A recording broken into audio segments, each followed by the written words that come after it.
पहला प्रॉफिट सबका आता है, पर पहला बड़ा लॉस सबको रुलाता है। फर्क सिर्फ इतना है, जिसने सीख लिया वही बच गया। पहले वीडियो में आपका स्वागत है दोस्तों, और इस वीडियो में मैं बात करने वाला हूँ उन सब लोगों से जो कंप्लीट बिगिनर हैं ट्रेडिंग में और जीरो से स्टार्ट करना चाहते हैं। और सुनो भाई, सीधी बात, अगर आज मैं आपकी जगह होता, 7 साल ट्रेडिंग में बिताने के बाद पैसे लूज भी किए, पैसे बनाए भी हैं, मार्केट की हर छोटी बड़ी चीज समझने के बाद आज मैं एग्जैक्ट रोड मैप शेयर करने वाला हूँ कि अगर आज मैं शुरू कर रहा होता तो क्या करता।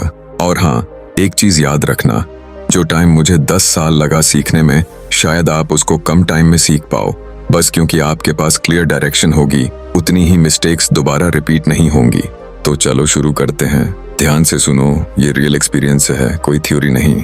तो रोड मैप शुरू करते हैं। इसलिए इस वीडियो को आखिर तक जरूर देखना, क्योंकि मैं तुम्हें देने वाला हूँ एक बहुत ही जरूरी रोड मैप जो हर बिगिनर को पता होना चाहिए। अगर आप बिल्कुल बिगिनर हो और आपको ट्रेडिंग के बारे में कुछ भी नहीं पता, तो सबसे जरूरी बात ये समझनी है कि ट्रेडिंग असल में है क्या। सबसे पहले ये जानना जरूरी है कि ट्रेडिंग कितने तरह के मार्केट्स में होती है, कौन कौन से फाइनेंशियल मार्केट्स मौजूद हैं और किस किस मार्केट में आप ट्रेड कर सकते हो। क्योंकि ट्रेडिंग सिर्फ एक कॉन्सेप्ट है, एक एक्टिविटी है जिसे आप अलग अलग मार्केट्स में अप्लाई कर सकते हो, जैसे stock market, crypto market, forex market, commodity market, gold, silver, oil आदि। मार्केट बदल जाता है, लेकिन ट्रेडिंग का तरीका वही रहता है। और यही वो जगह है जहां ज्यादातर 90% बिगिनर्स फेल हो जाते हैं, क्योंकि उन्हें पता ही नहीं होता कि वे किस मैदान में उतरने वाले हैं। इसलिए सबसे पहला स्टेप, मार्केट को समझो, मार्केट चुनो, फिर उस मार्केट की लैंग्वेज सीखो और उसके बाद ट्रेड करो। तो सबसे पहली चीज ये होती है ये डिसाइड करना कि किस मार्केट में आपको कूदना है, किस मार्केट में आप ट्रेडिंग शुरू करना चाहते हो। अब जनरली 3 तरह की मेजर मार्केट्स होती हैं जहां पर आप ट्रेडिंग कर सकते हो। Indian stock market, 2 crypto market, 3 forex market. ये 3 बड़े फाइनेंशियल मार्केट्स हैं जहां पर आप ट्रेड्स ले सकते हो, सीख सकते हो और एक प्रोफेशनल ट्रेडर बन सकते हो। लेकिन प्रॉब्लम ये होती है कि शुरुआत में मैक्सिमम बिगिनर्स कंफ्यूज हो जाते हैं, क्योंकि उन्हें ये समझ ही नहीं आता कि कौन सा मार्केट उनके लिए सही है और कहां से शुरुआत करनी चाहिए। और अब बात आती है इस बात की कि कौन सा मार्केट ज्यादा प्रैक्टिकल और बिगिनर फ्रेंडली होता है शुरू करने के लिए। अगर रियलिटी देखी जाए तो फॉरेक्स मार्केट आज के टाइम में काफी लोग प्रेफर करते हैं, क्योंकि यहाँ पर लेवरेज मिलता है, चार्जेस कम होते हैं और ट्रेडिंग अपॉर्चुनिटीज भी ज्यादा होती हैं, क्योंकि ये मार्केट 24 आवर्स खुला रहता है। वहीं दूसरी तरफ अगर बात करें इंडियन स्टॉक मार्केट की, तो वहां पर काफी चीजें बिगिनर को परेशान करती हैं, जैसे टैक्सेस ज्यादा होते हैं, फीस और ब्रोकरेज हाई होता है, लेवरेज भी बहुत लिमिटेड होता है और मार्केट का समय भी फिक्स्ड होता है। इसीलिए काफी सारे लोग फॉरेक्स को चूज करते हैं, क्योंकि कम कैपिटल में भी सीखना और ग्रो करना आसान होता है। बेसिकली इंडियन मार्केट में चांसेस आपके अगेंस्ट होते हैं। और ये समझने के लिए एक नया एग्जाम्पल सुनो। मान लो आपको एक दुकान खोलनी है और आपके पास 2 जगह का ऑप्शन है। ऑप्शन 1, एक छोटा सा लोकल मार्केट जहां रोज सिर्फ 200-300 लोग आते हैं। ऑप्शन 2, एक बड़ी सिटी मॉल में दुकान जहां दिन में हजारों लोग घूमते हैं, हर कैटेगरी के कस्टमर्स अवेलेबल होते हैं और बाइंग कैपेसिटी भी ज्यादा होती है। अब ऑब्वियस सी बात है, मॉल में दुकान खोलोगे तो चांसेस ऑफ ग्रोथ कहीं ज्यादा होंगे, क्योंकि क्राउड बड़ा है, अपॉर्चुनिटीज अनलिमिटेड हैं और पोटेंशियल भी ओपन है। लेकिन छोटे लोकल मार्केट में दुकान खोलोगे तो ग्रोथ शुरू से ही लिमिट हो जाती है। चाहे जितनी मेहनत कर लो, मैक्सिमम क्राउड वही रहेगा, जितना है उतना, ना आगे ना पीछे। ठीक यही डिफरेंस ट्रेडिंग मार्केट्स में भी होता है। इंडियन मार्केट एक छोटे लोकल मंडी की तरह है, जहां भीड़ कम होती है, ग्रोथ और कमाई के मौके भी कम होते हैं। यहाँ पर टैक्सेस ज्यादा होते हैं, ब्रोकरेज और चार्जेस भी ज्यादा लगते हैं, लेवरेज कम मिलता है और ट्रेडिंग का टाइम भी फिक्स्ड रहता है। इसलिए नए लोगों के लिए ग्रो करना मुश्किल हो जाता है। जबकि फॉरेक्स मार्केट एक बड़े सिटी मॉल जैसा है, जहां पूरी दुनिया से लोग जुड़ते हैं, वॉल्यूम बड़ा होता है और कमाई का पोटेंशियल भी ज्यादा होता है। फॉरेक्स 24 घंटे चलता है, मतलब कभी भी ट्रेड कर सकते हो और कम कैपिटल में भी सीखना और शुरू करना आसान होता है। इसलिए लर्निंग और ग्रोथ के लिए फॉरेक्स मार्केट बिगिनर्स के लिए बेहतर ऑप्शन माना जाता है।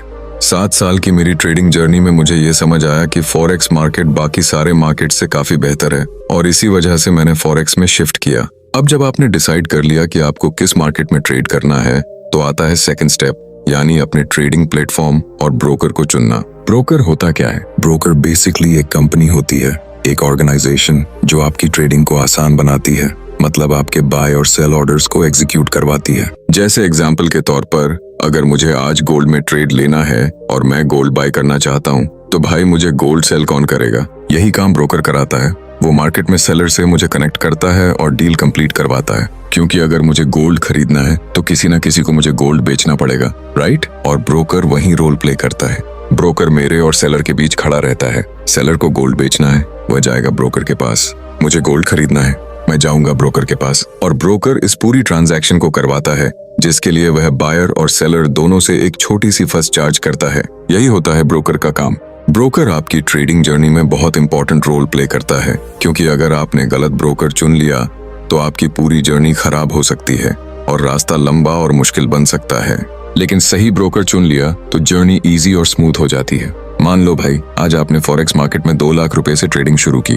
पहली ही ट्रेड में आपने 10,000 रुपया लॉस कर दिया। अब लॉस तो हुआ ही, लेकिन मान लो आपका ब्रोकर एक्स्ट्रा स्प्रेड, कमीशन और हिडन चार्जेस में भी 3,000 रुपए खा गया। अब सोचो, जहां आपका एक्चुअल लॉस सिर्फ 10,000 था, वहीं ब्रोकर के कारण आपका टोटल लॉस 13,000 हो गया। यानी 3,000 रुपए एक्स्ट्रा रिकवर करने पड़ेंगे सिर्फ ब्रोकर की वजह से। मतलब ना सिर्फ पैसा गया, टाइम भी एक्स्ट्रा लगेगा, क्योंकि अब प्रॉफिट में आने के लिए पहले ब्रोकर चार्जेस की भरपाई, फिर एक्चुअल लॉस रिकवर करना पड़ेगा। इसका मतलब हुआ, गलत ब्रोकर की वजह से आपकी जर्नी लंबी हो जाएगी, स्ट्रेस बढ़ जाएगा और लॉस मेकिंग पीरियड और ज्यादा पेनफुल बन जाएगा। और सबसे खतरनाक बात, बहुत सारे ब्रोकर्स स्कैम कर देते हैं, विथड्रॉवल रोक देते हैं, अकाउंट फ्रीज कर देते हैं, और कई बार प्रॉफिट दिखता है लेकिन पैसा निकल ही नहीं पाता। बहुत सारे ब्रोकर्स भाग जाते हैं और बहुत सारे ब्रोकर्स गलत एक्टिविटीज करते हैं, जिसकी वजह से लोगों का पैसा फंस जाता है या विथड्रॉवल ही नहीं मिलता।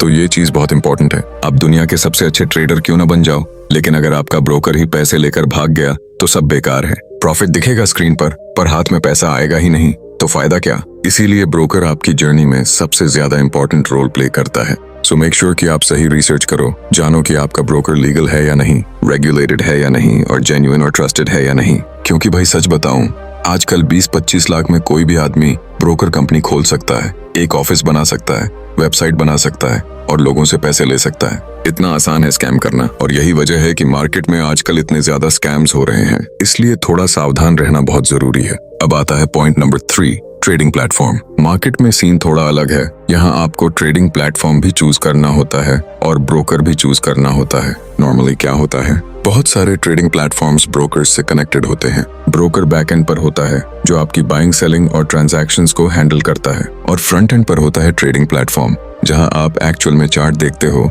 ट्रेड एग्जीक्यूट करते हो, बाय सेल बटन दबाते हो। सो इसका मतलब ट्रेडिंग प्लेटफॉर्म चुनना भी उतना ही इंपॉर्टेंट है, क्योंकि अगर प्लेटफॉर्म स्लो है, हैंग होता है, गलत प्राइस शो करता है या एग्जीक्यूशन में डिले दे देता है, तो भाई प्रॉफिट का ट्रेड भी लॉस में बदल सकता है। मार्केट में बहुत सारे ब्रोकर्स हैं और हर ब्रोकर अलग अलग ट्रेडिंग प्लेटफॉर्म्स ऑफर करता है, लेकिन सबसे अच्छे और trusted platforms MetaTrader 5, MT5, trade locker और सी ट्रेडर माने जाते हैं। मैं पर्सनली MT5 और ट्रेड लॉकर यूज करता हूँ, क्योंकि ये फास्ट हैं, इजी हैं, एग्जीक्यूशन स्मूथ है और चार्ट समझना बहुत आसान है। सो अब तक हमने 3 सबसे इंपॉर्टेंट चीजें कर ली।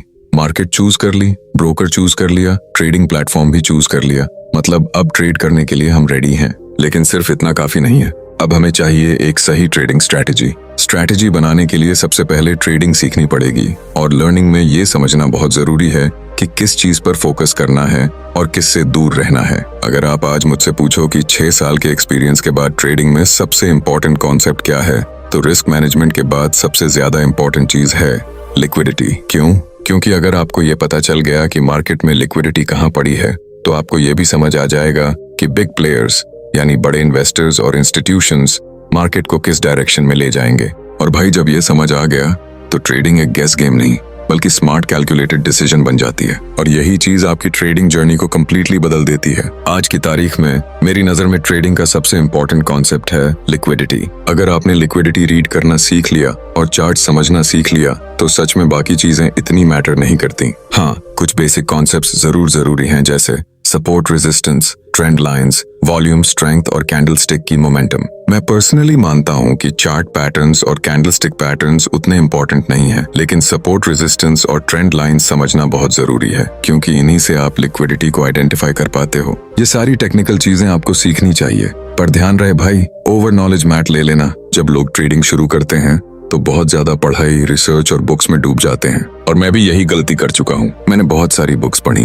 बहुत नॉलेज ले ली, लेकिन एंड में हुआ क्या, 100 चीजें सीखने के बाद भी एक्चुअली ट्रेड करते टाइम सिर्फ 3-4 कॉन्सेप्ट्स ही काम आते हैं। सो अपनी नॉलेज को ओवरलोड मत करो, खुद को कंफ्यूज मत करो।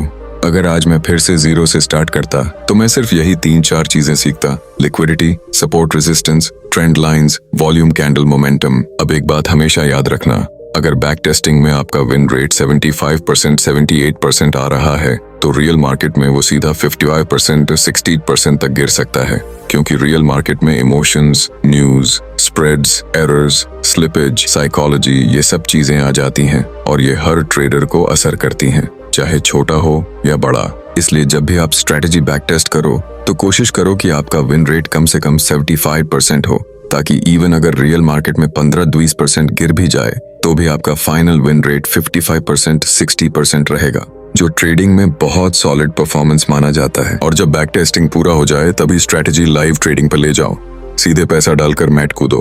अब मान लो आप कंप्लीट बिगिनर हो, आपको ऑर्डर्स पंच करना भी नहीं आता, बाय सेल कैसे करते हैं आइडिया नहीं, तो सबसे पहले मेटा ट्रेडर 5 डाउनलोड करो और डेमो अकाउंट पे प्रैक्टिस शुरू करो। डेमो में फिर से स्ट्रेटेजी टेस्ट करो, चार्ट समझो, एग्जीक्यूशन सीखो, गलती करो, सुधारो, क्योंकि यही रियल स्किल बनती है। उसके बाद जब कॉन्फिडेंस आ जाए, चाहो तो प्रॉप फर्म चैलेंज लो या फिर किसी ट्रस्टेड ब्रोकर के साथ रियल अकाउंट खोलो और यहीं से आपकी रियल ट्रेडिंग जर्नी शुरू होती है। उम्मीद करता हूँ आज की ये बातों ने आपको पूरी तरह समझाया होगा कि सही ट्रेडिंग प्रोसेस असल में कैसी होती है, कौन कौन सी चीजें जरूरी हैं और लोग सबसे ज्यादा गलतियां कहाँ करते हैं। अब जाते जाते एक छोटी सी विनती, इस वीडियो को ज्यादा से ज्यादा शेयर करो, अपने भाई को सपोर्ट करो और जो लोग सच में जीरो से ट्रेडिंग सीखना चाहते हैं उन तक ये वीडियो जरूर पहुंचाना। हो सकता है ये वीडियो उनकी जिंदगी बदल दे। और हाँ, आज की क्लास कैसी लगी कमेंट में जरूर बताना, आपके कमेंट ही हमारा हौसला बढ़ाते हैं। साथ ही चैनल को सब्सक्राइब जरूर कर लेना ताकि ऐसी जरूरी और काम की जानकारी सीधे आप तक पहुंचती रहे। अगले वीडियो में फिर मिलते हैं। धन्यवाद।